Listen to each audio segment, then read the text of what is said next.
is the Almost Awakened podcast, a no-nonsense approach to spirituality with your hosts, Brittany Hartley and Bill Reel. Here we dive deep into the wisdom traditions while acknowledging insightful breakthroughs in science, psychology, and human development. Our goal is to explore the good life and the very best of spirituality, no nonsense required. Check us out at almostawakened.org, where you can check out past episodes, make a donation, email us a question or comment, or find out more about the resources we shared. And now, today's podcast episode.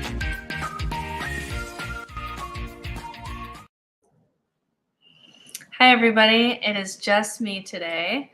Last week, I had some family stuff I had to take care of, and this week, Bill's got some family things. So today, I am flying solo today, but that gives me a great opportunity to explore a couple of things that have been on my mind that I'm really excited to get into today.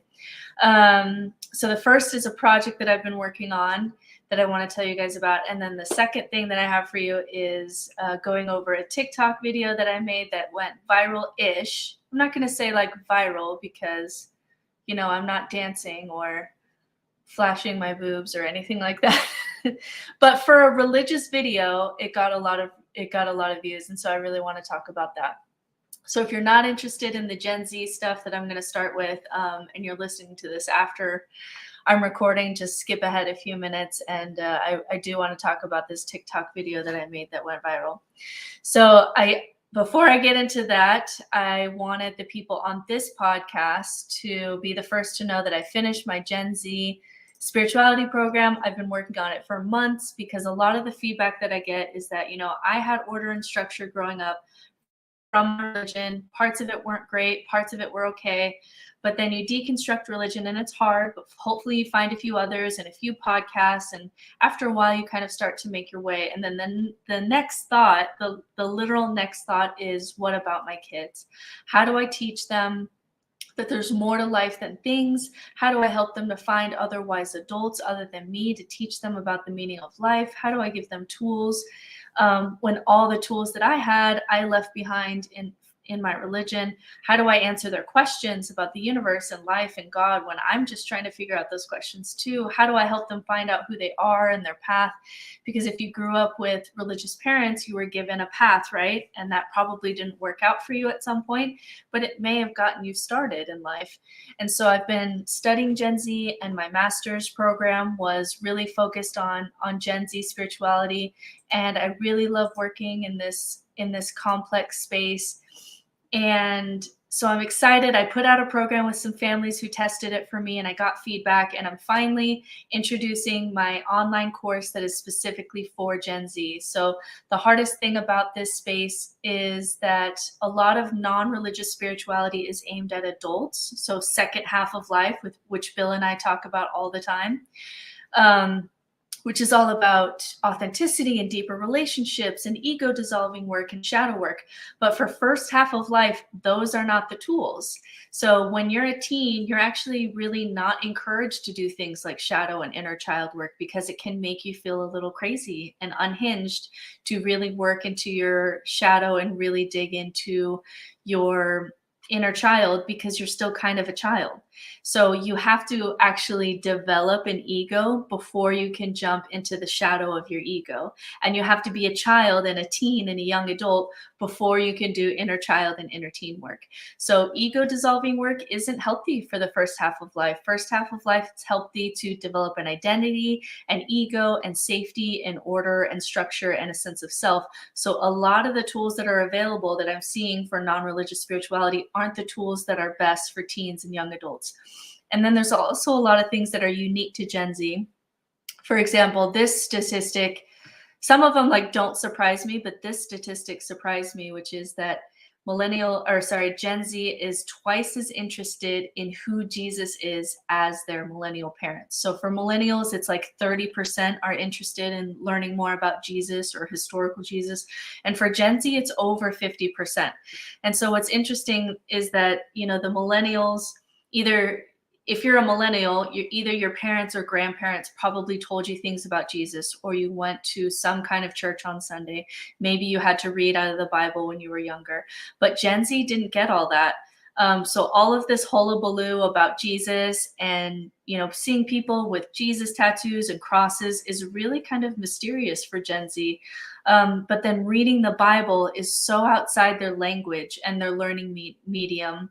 And it truly is like reading a different language to them, that they're probably not going to read the whole New Testament. They're certainly not going to dig into 2,000 years of history when it's just not broken down in a way that they're learning right now, which is on the internet.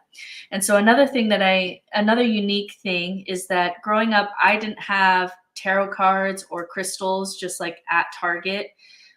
You'd have to go into some really kind of niche shop in order to get some of these things. But there's a growing sense of paganism and the occult and witches and full moons, certainly a feminine uprising. And Gen Z is very curious about all of that and how they can use these tools to tap into their own path and their sense of self and intuition.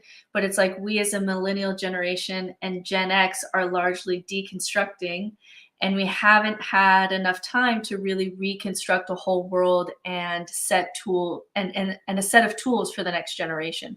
So if you're feeling lost or adrift and you see a TikTok tarot reader tell you what kind of month it's going to be, for Gen Z, that's going to sound intriguing at the least. And so after years of study, months of work, I put together a teen spirituality program that would help a teen or young adult who either isn't participating in religion or maybe their religious experience isn't fully working for them, help them find their spiritual path. So with Gen Z interests and research and first half of life, and even the medium of how I deliver this information in mind.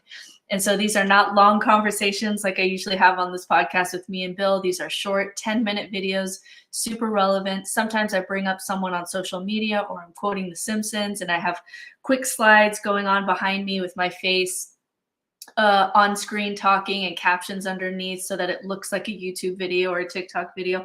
But it's breaking down what spirituality is and what options they have and what resonates with them. So by the end of the program, a team would be able to verbalize what is spirituality, what is their higher power. That may be science or humanity or a version of God or the earth, just something that is bigger than them that they're a part of. Which is really good for your mental health and decreasing anxiety and depression, which we know for Gen Z is very high. And then what are the kinds of contemplation? How do you feel connected? Which one of these options really resonates with you? What is awe and the science behind it? How do they experience this feeling? Where are they on the balance of order and chaos? And what tools do you implement based on where you are? And each of these lessons, by the way, has a journal or discussion questions at the end. So you can just pop it on, watch the video, have a conversation and be done, which is great for busy teens. And then, what are their core values that drive their authentic decision making, how to find your meaning and purpose in life and why it's important, how to increase love for others, and especially for this age, for yourself, guided meditations to help with that. Morality, why being a moral person is a good part of life, even if there's not a God watching over you. How to begin to start writing their own story, how to find what voices inspire them and how to find their people. There's a chapter on tarot and the occult and how to use these tools in a way that help them to learn about themselves rather than the spiritual bypassing way, which is if you like this video, you'll get good luck on your new relationship. And there's a ton of that they are getting online, which is very superstitious kind of occult. And so that's the main introduction to spirituality class that is part of the program. It comes with a workbook if you want to assign your teen to do this, or just questions at the end so that you can start to model in your home. This is what mom thinks, this is what dad thinks, what do you think? There's a 10-day meditation challenge. Again, it's like there's a lot of resources for adults and these long meditations, and there's a lot of resources for kids, which is, put a stuffed animal on your belly and practice breathing, but not so much with teens. And so I worked with a teen meditation expert to really develop the core essentials for working with your mind when you're a teen. I included a section on political values, really, again, building up the ego. What are my political values and where do I fit? What do I have to offer in this bigger conversation? Because Gen Z is curious about Jesus. I have a Jesus section, which includes all my favorite Jesus stories that's taught in a way that's applicable to them, but not requiring or denying any beliefs about who historical Jesus was. And then I have a section for parents on my favorite resources, books, voices, podcast episodes for how to parent teens or tweens, even just that generation below, when you're in this space of trying to find your spiritual path, but you're wary of fundamentalism and truth claims and spiritual bypassing that are just lurking around every corner. And so I'm very proud of it. And if you're someone who uses Uplift, just so you're aware of the difference, Uplift is great when you have a large age range of kids, so little kids. And also, as parents, if you want to be learning in advance for these lessons with your family, it's a great resource. I still use that for my own family, especially my little kids. My program is great as a supplement to that or on its own for really kids 10 and up. And it's great when you don't have a ton of time. Maybe you don't feel like you want to or need to put in the prep work in advance. You just want to pop something on Sunday that the kids will watch, and that is good, solid, scientifically based spirituality to help structure a conversation with your kids so that you can be building a spiritual environment that is supportive of them learning who they are and really claiming a path that helps their own mental and emotional and spiritual health, and you just being there to support them in that and in their discovery of that. So that's the first thing that I wanted to talk about today. I wanted to be sure that the listeners of this podcast who have appreciated our conversations, but wanted to have, we're always looking for ways for how to get these tools to the next generation. I wanted to make sure that you guys heard it from me first. And it's available on my new and updated website, nononsensespirituality.com. And you can look up coaching, and I have a couple courses there, and I have this Gen Z program if you would like to check it out for just being able to put these videos on a Sunday to structure new spiritual conversations for your teen to help them find and really claim their own spiritual path and their own spiritual voice. And to be honest, it's like the thing that I most needed when I was 16, right? When I was kicked out of my home, when I was searching, and I just wanted to know like what the world was and who I am and what do I do. And I was so lost in that space.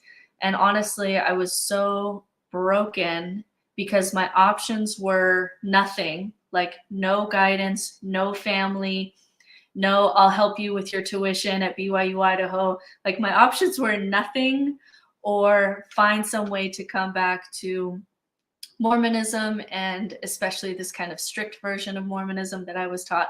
And at 16, like those were my two options, and both of them like just hurt me and broke me because I couldn't resonate with either one, and both seemed really scary.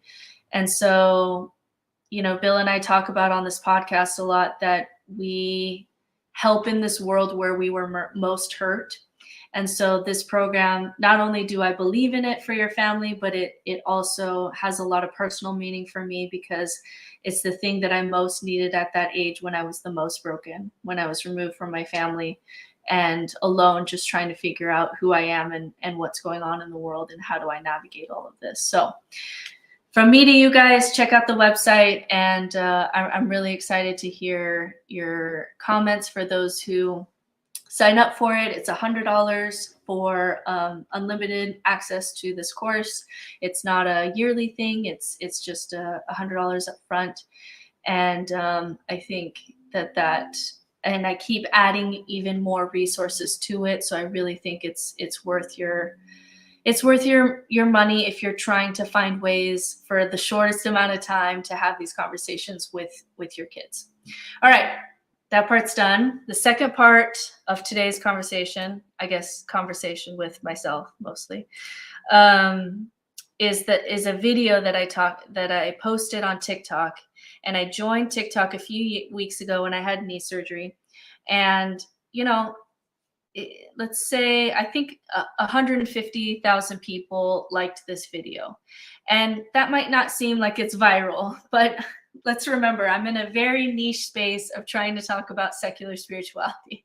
And so it doesn't get like the instant likes that, the ex-evangelical or ex-Mormons or atheists or the people who are pro religion in that space. You'll get instant camps that will like all of your videos.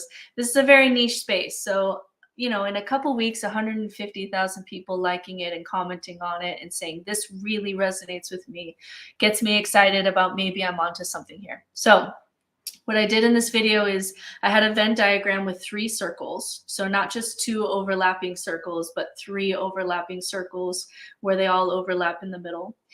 And one of those is religion, and one of those is the occult, and one of those is atheism. And what I was arguing is that the best place was to be was in this middle space that has all the best tools and avoids the pit and avoids all the pitfalls. So I'm going to kind of flesh this out, and I'm going to put a lot of language for what's going on in this center space, which I'm guessing is the majority of people in this audience, because if you're watching, me and Bill on this podcast, you're probably in this space too. And I just want to really flesh out what's going on in this center space. So first you start with atheism, or you could use the word skepticism here, or science even. But it's basically just the intellectual honesty to say we can't all be right about these God claims. We always think we have the truth, and then we look back in history, and we can say from our perspective now, yeah, we were mostly wrong about most things. And we have to start the conversation with science being on the table. It's the best tool that we have for just trying to figure out what is going on here. How can we check our intuitions or our feelings or our theories? How can we have some kind of check to reality? And when I say science, I don't mean just what fits in the beaker is the only things that exist. I even mean just like the science of happiness, the science of well-being, brain science, just the ability to have an objective conversation about subjective reality. Otherwise, we really can't see outside of our own blinders and biases enough to say anything about the world except our own experience. So science has to be on the table if we're talking about something that is more than just our own experience. So the Achilles heel, though, is that if you were just to set up camp here, the tool of skepticism is great, but it doesn't build anything, right? It is a bulldozer. That's what it's there for. And you need that, but it can't build. And I had a lot of people in my comments say something like, hey, I'm an atheist, but I build a really moral or spiritual good life, and you don't need anything else. And I don't doubt those people, but you use something other than atheism. You use something other than skepticism in order to make choices or to build something meaningful, especially if you're parenting. If you're parenting, you probably have at least one other tool than, hey, like, don't trust that idea right away. Be skeptical. Like, that is a great tool to teach your kids, but it can't be the only tool, right? Or else you're just tearing things down and being skeptical. And so one of the problems with atheism and humanism too, I think, is that it's so busy trying to keep Christianity out of government, or trying to give rights to gay people, or just basic objections. In the South, we have Adam and Eve in science books, and it just hasn't had enough time to build anything, talking about humanism here, to replace the order and structure and story and community that religion provides. So humanism has books and it has its own 10 commandments, but unless you're looking for them, you probably don't know what they are. And certainly there's not a building yet nearby where other similar minded people are reading these stories together and teaching them to each other's children and all of that. So the more we look into the study of well-being and its connection with religion, the more we see that, especially when you're young, the order and structure and story and community and identity is really healthy for first half of life and allows you to be more authentic and more intentional during second half of life, because you have that foundation to jump off of. It's just like when kids are really little, if they have a really, really strong connection with mom, feel really safe with mom, when you go to the playground, they'll actually explore further than the kids who don't have that safety and connection with mom. And I think it's kind of similar for first half and second half of life. So some people have hope that after this period of deconstruction, and then as more people leave religion, new stories will be written that will be uniting for people, or maybe we never have such grand stories again because everything's being recorded, and so there's not going to be anything miraculous enough to get people to be zealous enough to push that momentum forward. But the whole point of this section is that skepticism, science, intellectual humility needs to be on the table in this discussion. It has to be there.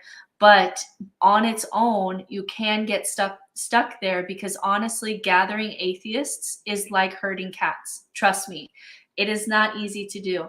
I follow, atheist, any kind of movement here in Idaho. There's a humanism organization, there's atheist things, just trying to get everyone together to stargaze one night is really, really hard, because if you don't have those community bonds, if you don't have some of these things that religion has, it's really hard to get people together. And it's good when we're together. It's good to be a part of a community. Okay, so atheism, skepticism, science is one circle on its own. It has limitations for what you can build. Second circle is religion. And it's hard for me to admit sometimes, but there is a reason that religion has lasted so long. Meaning, as humans, we have very few things that last hundreds, even thousands of generations. Whether it is right or wrong, or true or not true, it has resources. A lot of these resources are psychological. So being really productive and having a community and not having to think about death, maybe that's just a really helpful psychological tool, even if that God isn't real. Right? So I work as a spiritual director. I'm always working with, what is this belief doing for you psychologically? What feeling do you not want to feel here that this belief is helping you to ignore? Right? So some of these resources are psychological, and hopefully we can outgrow some of those things and face death, face uncertainty, face meaninglessness. But you have to have some privilege to face those things. Those are really scary things, and our brains do not like to think about those things. And then some of these resources are tribal resources, like rituals for coming of age or marriage that unite the tribe, and it's good for individual and social health. And then some of these resources are literal resources, meaning I could move tomorrow and show up and ask for some Mormons nearby to help me unload my van, and they would bring me casseroles. And that's just built in by saying, hi, I'm Mormon, right? Which I love the joke that atheism is a privilege, because you don't just walk into a Black Christian church in the South and say, you're free, there is no God, Jesus isn't coming. Because there's a whole history and culture of restorative theology that Jesus is going to come, and the last will be first and the first will be last. And that is a whole system that have helped Blacks in the South survive literally and psychologically. So anyone who's been a listener of the podcast knows that I'm a fan of reverse inquisition, meaning whatever religion stole and used for its benefit, I really want to now steal back. So rituals, story, community, calendars, awe, pilgrimage, places to hear people from different walks of life. In my local Mormon ward, there are people who are rich and poor, and there are farmers, and there are people who are Democrats and Republicans, and you have to bump up against these people. And Terrell Givens called it the sociological genius of Mormonism. It's just to draw a square and say, show up and serve and love these people. And there's a certain genius of that, because I bump into people who are really different from me less often, kind of outside being forced to show up with people on Sundays. But there's this pessimistic philosopher that I love. Sorry, I'm kind of jumping all over the place, but I think about this a lot, so I have a lot of thoughts here, but stay with me. There's this pessimistic philosopher I love. His name is Arthur Schopenhauer, and he's just a grumpy old goose, but he says that sometimes truth needs a vehicle. And I do think that there's something to that. Like, religion may not be capital T true, but it acts as a vehicle for things that are helpful. Like, I don't think that the Book of Mormon is a true historical book, but I do think there's a tool there for people who say, I'm going to commit to reading something every day and quieting my mind and praying to God. Even if there's no God and the book isn't real, there's a tool there, a tool of building good habits, a tool of character, a tool of having that line to your intuition open daily and checking in with yourself every day, being open to insights wherever they come from, even if from your own mind. So even people who say I'm a secular Buddhist, I'm a fan of that, but I also just want to recognize that we have these tools from Buddhism because a religion housed those truths and those practices for thousands of years, and it took a religion to do that, to get those tools to us. So this is where I disagree with Sam Harris. So Sam is very bothered by the Abrahamic religions and their issues, and he's critical of religious moderates. And I'm on board with all of that. Like, I don't disagree with what he's saying and his skepticism about faith and things like that. But when you ask him about Sufi mystics and whether it's okay to dance the whirling dervish, which is the Sufi dance, you have one hand up here, receiving kind of the love of God, and then one hand like this planting into the ground, and it's like this connection where you're receiving and also giving, and it's actually really beautiful, and the music's really beautiful.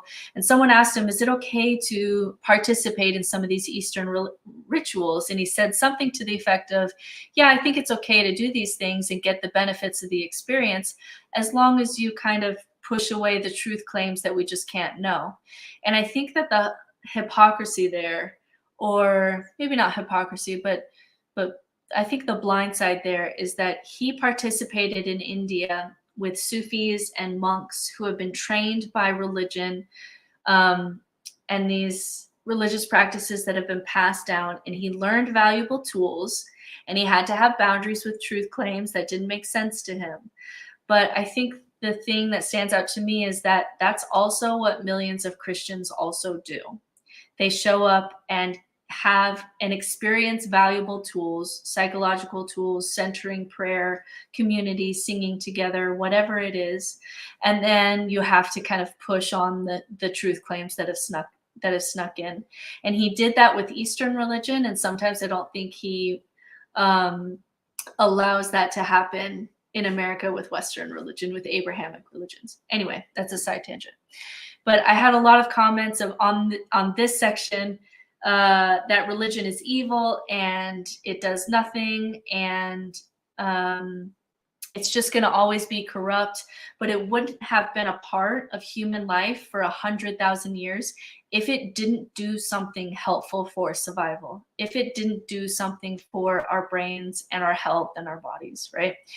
And maybe it's something we can outgrow, but it did something, and whatever those tools are need to be accessible in society. So some already are. Like 1,000 years ago, if you're a peasant in England, the only music you will hear is at church on Sundays, but I'll go to a Weezer concert and sing my favorite songs, and we're all listening to that music at the same time, and we're all singing, and you get a little bit of a high from it. And so now it would be silly to say, like, we need churches, or else where would we hear music? Like, that's not an argument anymore. Like, we have music all around us, and whatever music you like and whatever music speaks to you, you can find others that music resonates with, and you guys can go sing together. But other things are not quite there. Like, community is hard to replace. I do it piecemeal. Like, my husband has his friends, and I have my friends, and my kids have their friends, and they do different sports. But it's not all of us being a part of a community with something that binds us all together. And I truly do miss that. And I think most ex-Mormons, maybe after the anger period, which is a healthy period for, that first year or two, especially, you'll ask them, do you miss that? And it's something that a lot of people miss.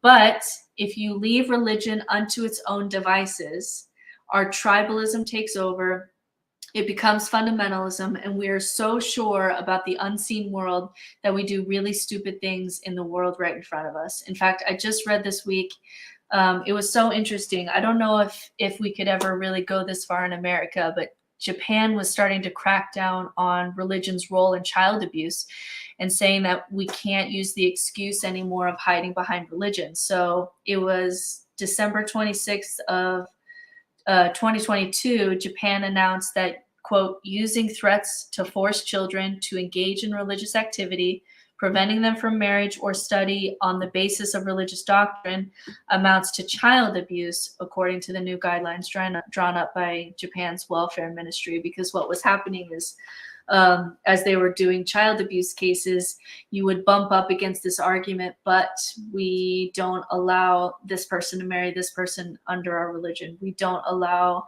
you to go study these kinds of things because of religion. Or they have to come to church with us or participate in whatever religion, or they'll be beaten. And you have to say, okay, there's religion there. We have to respect that, but you can't use that, as part of child abuse. And then there's other guidelines that say that phrases like "you will go to hell" and other threats to force children to participate in religious activity amounts to child abuse. And so I'm curious, like, what would happen in America if there was a bill proposed that if you say you are going to go to hell to a gay kid, it amounts to child abuse? Like, how would that, I think it would be very explosive in America, and everybody would react how you would expect them to react. But I don't know if you could even get that passed in America, because that would be a very incendiary bill to try to get passed, because there is this belief in America that I can tell my gay kid that these actions will cause you to go to hell, and that's just kind of seen as okay. And other countries are starting to crack down on statements like that because of the damage that it does to children. This one was interesting too. They also say in Japan that not offering adequate food to children due to lack of living expenses caused by massive religious donations can also be abused. So in certain, especially cults, but in certain religions where all of your money is going to the church and then you're not able to feed your children, that would be considered child abuse. And so I wonder how that would go here, and especially you Mormon listeners who are listening, where you may have times in your lifetime where you remember not having enough food because of donations that you were giving to a religion.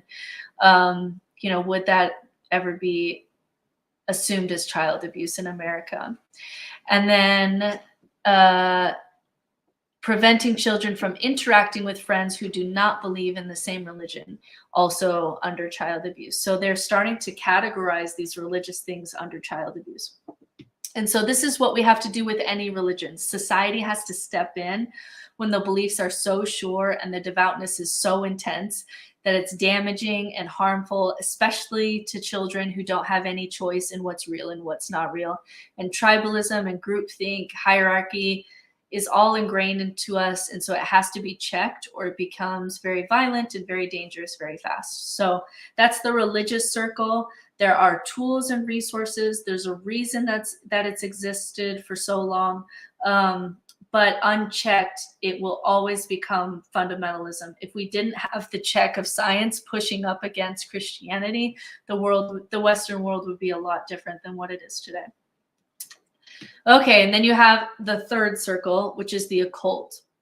And these are essentially the tools that exist outside of religion that are usually to help you tap into your intuition. So you can look back at the history of paganism and Christianity, and it has a long entwined history with Christianity being more masculine. Christianity is more organized, more powerful, certainly. And then paganism being more feminine, more earthy, more intuitive. And they kind of have this, relationship over time, and they'll have rises and dips. And they'll steal things from each other too. They have a long history, but this is where you get, tarot cards, solstice, crystals, astronomy, mediums, energy, horoscopes. I would even put psychedelics in this camp, or even just like general mysticism to some extent here, where it's less about truth claims and churches and leaders and more about spirituality at the level of experience. So this world is not as organized as religion is. It wouldn't even probably claim to be part of religion. There's not many commandments of what you can and cannot do, but it's also not as skeptical as the atheist circle. And so my concern with this circle is that even though there's tools here, our intuitions can be wrong. We are very susceptible primates to superstition and to pattern making, and for our intuitions to be guided by what we want to be true, or driven by our fears, or driven by our need to predict the future so we can feel safe. So by itself, this world becomes very fuzzy, very prone to spiritual bypassing. It's not me being an asshole, it's Mercury being in retrograde. Or, my tarot lady said that this relationship was doomed and then she was right, it's not working out. Or good vibes only energy people, where you're basically so into the world of woo that you've lost all connection to science and you have no check to your ego, really. And I'm not saying, like, there are some of these things that are mysterious to me. There are experiences that either I've had or other people have had that, yeah, I can't fully explain that. Like, that's mysterious. So I'm not saying that I perfectly know what's good and solid spirituality and what's woo in this space. We're still catching up to the science in this area. And so I'm not saying this in a way that says, like, I know what's really going on here.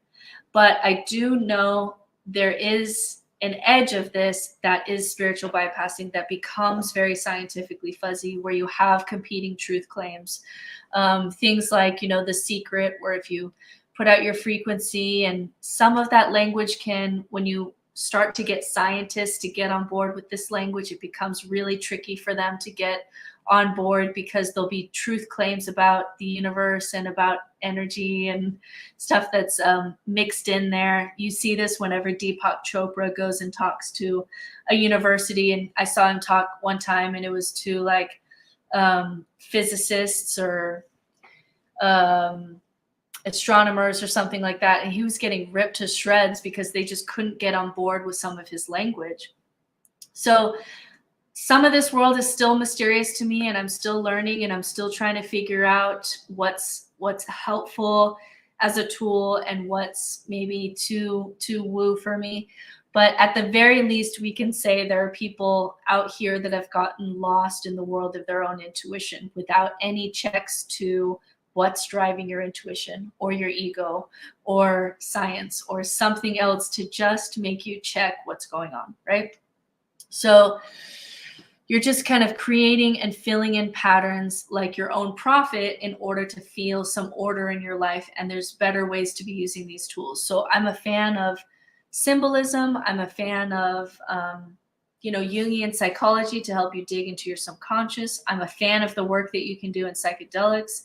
But then people start talking about, well, I'm sure that I was Julius Caesar in my past life. And it's like, okay, I know that's true maybe on the basis of your experience on a psychedelic trip, but it may not be capital T true, right? Because you can see some weird shit when you're on a trip. So it's about how can we use these tools and not get lost in the world of whatever our brain wants us to see for whatever reason our brain wants to see that, which oftentimes is avoiding fears, right? Especially that uncertainty fear. When I look at the horoscope world, I see a lot of wanting to maintain some level of control and order in your life so that you feel safer. But if you actually confront that fear more directly, then you don't need to get the planets involved in, trying to feel safe in your life and feel uncomfortable and feel comfortable in uncertainty. So those were my 3 circles. Okay. So atheism, skepticism, science is a circle. Religion and all its tools is a circle. Occult and all its tools is a circle. Each of them have tools to offer the conversation. And each of them, I think by itself has blind spots, right? They need a check. And so they overlap in the middle, but they also overlap on each edge. So where atheism and religion overlap, and I had a lot of people push back on this, but I stand by it. Where atheism and religion overlap, this is where your atheism is so tribal that even though it's not a religion, it's functioning like a religion. So I see a lot of ex-Mormons, for example, spend a year or 2 there when the church isn't true, but all the structure in their brain is still there. So pick whoever it is, Sam Harris, Christopher Hitchens, John Dehlin, whoever it is the new prophet. These are the people in your in-group. These are the people that are out. You're a missionary. You're better than everyone because you know the truth. There are certain books that we all read, and there's subreddits that we all go on, and it's functioning like a little religion. And so if you don't think it's a religion, try going on to ex-Mormon subreddit and say something outside the accepted narrative.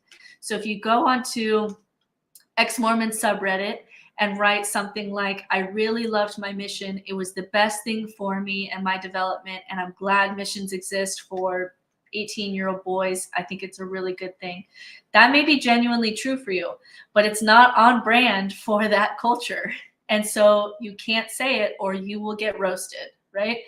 And so I think it is dangerous when atheism becomes a religion unto itself, because again, it's not standing for anything on its own. It's really just a religion of being a self-righteous ass.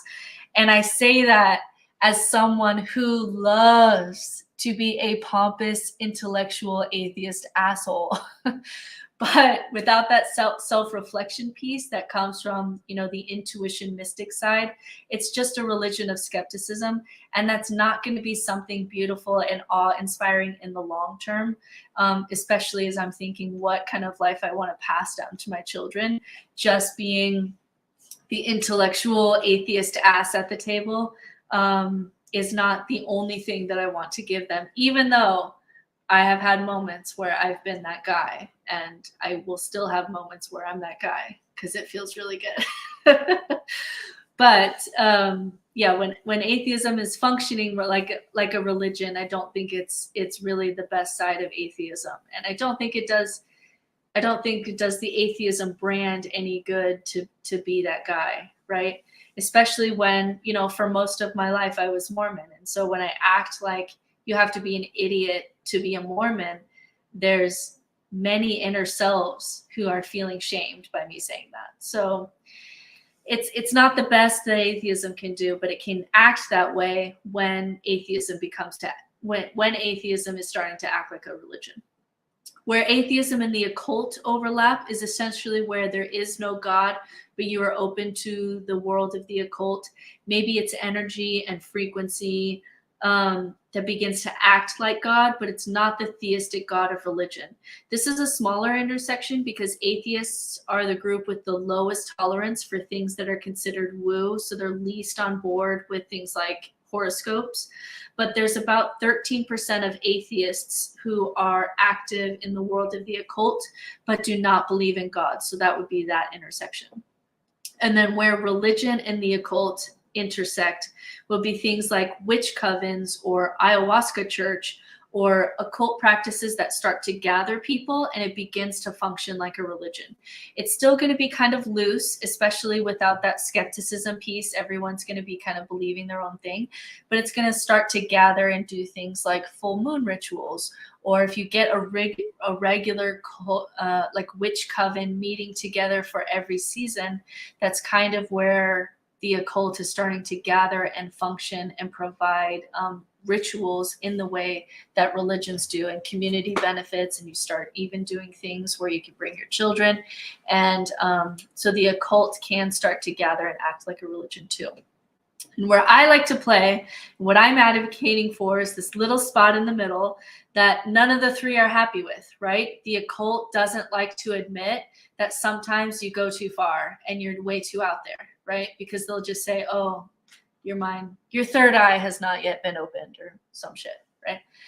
And the atheists do not like to hear that there's any tools in religion, and religions do not like to hear that you need to deconstruct and that you're probably believing a lot of things that are not true. So nobody is happy, right? As far as like the loud tribal camps of these three circles. But I'm still advocating for this place in the middle where you get to access any tools for working with your intuition, whether it be mushrooms or dream journaling, but it is heavily, heavily checked by science and skepticism. And when it's against what we know in science, we go no further. Or if the science is fuzzy, like we know some things, but some things are mysterious, we just stay open to the idea that this is a theory and this is not doctrine. So to me, this is the best place to be spiritually. It's the best of all three worlds. You get science at the table. You can keep your skepticism. You're trying to build good tools, stealing anything that you can from religion, and you're open to the world of the occult for that deep inner work, while not getting lost in some of those rabbit holes that get really fuzzy. So to me, this is the place with all of the presents and none of the Santa Claus. And there's no one movement that claims this space. So I've been thinking a lot about it. And here are some words that I think would fit this space. So secular Buddhism, for sure. You can have community sanghas, you have the skepticism, you're digging out the tools. I think secular Buddhism is a movement in this space. Atheopaganism, which is a new one I learned from TikTok, which is rooted in paganism, but it heavily leans on science and the study of evolution. And so it's pagan, but it's very science earth based, and not as much I would say like the Secret, where you're trying to manifest or match your frequency in order to, that kind of thing. It's really rooted in earth based connection, spirituality, and so it's very it has that scientific piece that I really like. Spiritual atheism, we had on Nick Jankel, great author of the book Spiritual Atheism, loved it. Rational mysticism, also another favorite book of mine. I think those terms fit in this space. Secular or religious humanism, I think both of them work. So secular humanism, that there are, so the humanism part is the values and that humans are the most important and we need to decrease suffering and all of those things. And secular meaning we're not including God in this conversation. And then religious humanism is similar, but will be more open to digging tools out of religions and learning from our religious history in order to get those values and tools. I think both of them work in this space. I heard someone identify, so I'm reading through all the comments on this section, as a Jew witch. So instead of Jewish, she has the family culture of Judaism, but the personal addition of some paganism mixed in there. And so I think I really sense this movement of people intuiting this space. Like, I want to keep science on the table. She loved her family culture of Judaism, but she couldn't get there with some of the truth claims. She wanted some more connections, so she found some paganism. And people are starting to piecemeal, I think, this center space that I'm talking about, because they see that each one on its own has some issues or has some weaknesses. Spiritual but not religious, I think, can get in here, but it can struggle with finding community. But these would be people who would say, taking a hike is spiritual for me. So I like this group because they're not throwing out the spiritual stuff entirely, even though there's an exodus from religion. And so they're keeping that spiritual piece. And as long as they're kind of finding community in even just, I hike with these people, or I bike ride with these people, or I do this kind of thing with these people, I think that can be a healthy space too. Local dojos like jujitsu or taekwondo, especially for men, can have structure, values, community. And it's also not a full cult because you can leave at any time. But this is what I put my son in. My son is about to get his black belt and he's 12. And it's going to be his kind of like rite of passage. And instead of paying tithing, I literally pay for him to go to this dojo so that a man can teach him about responsibility and about compassion and about all these values. And he steps onto the mat and he bows, so there's some ritual behind it. And I really love this for him. And I really feel like it's filling in some of the structure that he was missing for a few years after I left the church. Secular Christianity is a term I like, when you're secular, but you find value in the character of Jesus, just as a person, as a teacher, and you want to kind of gather with people who want to be kind and revolutionary like Jesus.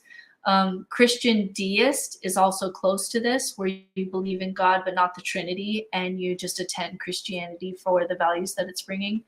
UU fits into this. They're really trying to claim the space of not being a cult but still drawing people together with values and purpose. I wish at this point, as I'm watching UU, I wish that it wasn't so dependent on the politics of the left, because I think it's better when both the left and the right can find value in a community. I think it lasts longer, especially when you can have that. And so I think UU is still acting as because the evangelical Christian movement is on the right and there's Christianity on the right, it's really acting as in opposition to that. So it's doing Jesus from the left.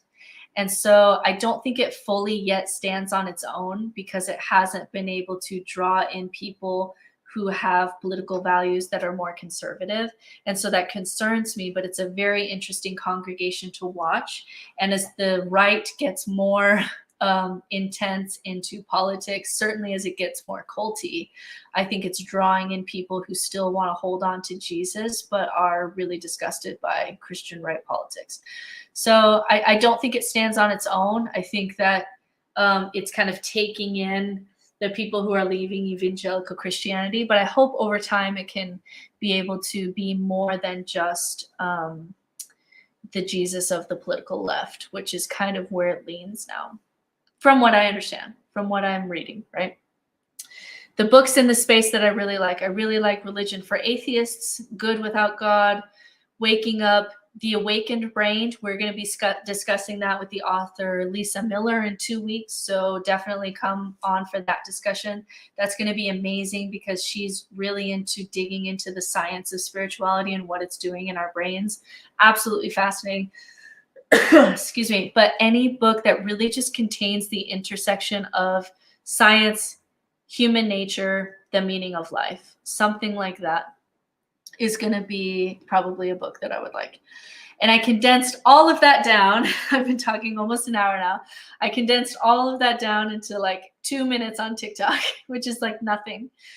But that's the bigger spiel I have on really what I'm trying to accomplish here and what I think is starting to resonate with other people. And I'm not doing this because I think I'm going to win this fight, because like I said, I think these camps are really strong and really loud. And really dogmatic, but it's the project that I choose to work on with my life's energy because I think that it's better than whatever else is on offer. And I have kids that I took out of religion, and I want them to have some tools for how to get through life.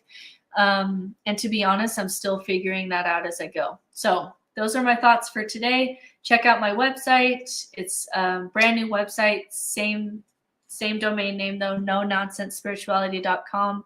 I have more resources. Check out the Gen Z program. If you have kids and are like me, trying to navigate the space and trying to help draw our kids to the space, even though there's not a great name for it, even though there's not a ton of churches in this space, I think that's where the good spot is. And so if you're also trying to help both yourself and your kids kind of navigate that space, check out my new program. That's it for me. Keep it real, keep it no nonsense. Next week, Bill and I will be discussing Brian McLaren's book, 10 Reasons to Stay, 10 Reasons to Leave. If this is especially for those who feel like you're always kind of on that edge and thinking about the pros and cons on whether to leave or stay a religious community. And so we'll be talking about those. And then the week after, we'll be doing Lisa Miller and The Awakened Brain. So those are two really great conversations we have coming up, because Bill and I are still trying to learn and put things together on this journey. And I appreciate you all and hope that if you try out the program, let me know what you think, or let me know any feedback that you have. I'm still adding things to it because I really believe that if we can individually get a sense of secular spirituality, it's really the best path on offer that hopefully, doesn't put you up in another faith crisis, which for me was a very long and painful process. But also something that gives me a lot of purpose and meaning and joy and love and really the good stuff of life that I don't think atheism by itself can do on its own. So that's my shtick, and check out the website. And thank you everybody for joining me today. I'll read through these comments and respond on YouTube. So that's it for me today. Bye everyone. This has been another Almost Awakened episode. Check us out at almostawakened.org, where you can check out past episodes, make a donation to keep this podcast running, email us a question or comment, or find out more about the resources shared in today's episode. For coaching opportunities or extra support, visit NoNonsenseSpirituality.com to meet with Certified Spiritual Director Brittany Hartley.